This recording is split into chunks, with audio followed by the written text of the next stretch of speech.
isi ndayanze nshaka gutaha iwacu, nanze guhora mpunga kandi nzi ko nakowe. Inkwano zaratanzwe, inkwano zaratanzwe.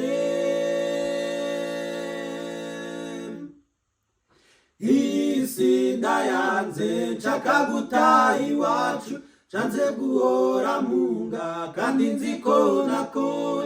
Inkwano zaratanzwe, inkwano zaratanzwe.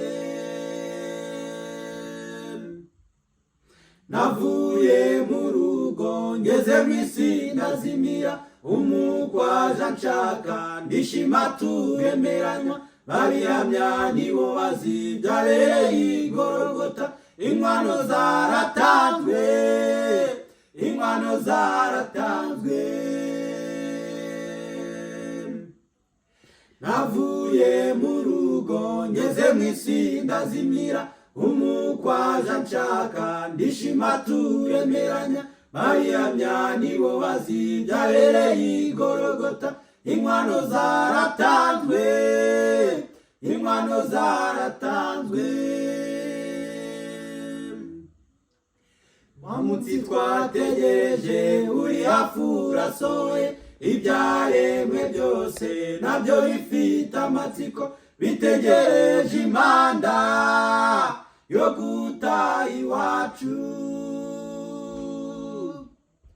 Wa munsi twategereje uri hafi urasohoye, ibyaremwe byose nabyo bifite amatsiko, bitegereje impanda yo gutaha iwacu.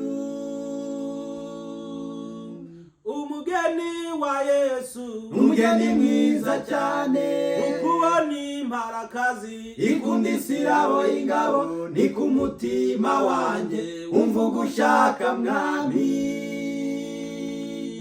Umugeni wa Yesu, umugeni mwiza cyane, ukubona imparakazi ikunda isirabo y'ingabo, ni ku mutima wanjye umvuga ushaka mwami. Umukwe Yesu yarambengutse ava mu ijuru, ari njye ashaka. yatanze ikiguzi cy'igiciro cyinshi, yarize ibyuya bivanze n'amaraso.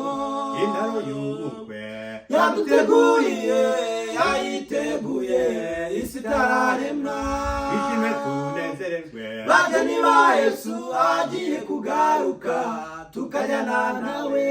ishime tunezererwe, bageni ba Yesu agiye kugaruka, tukajyana nawe.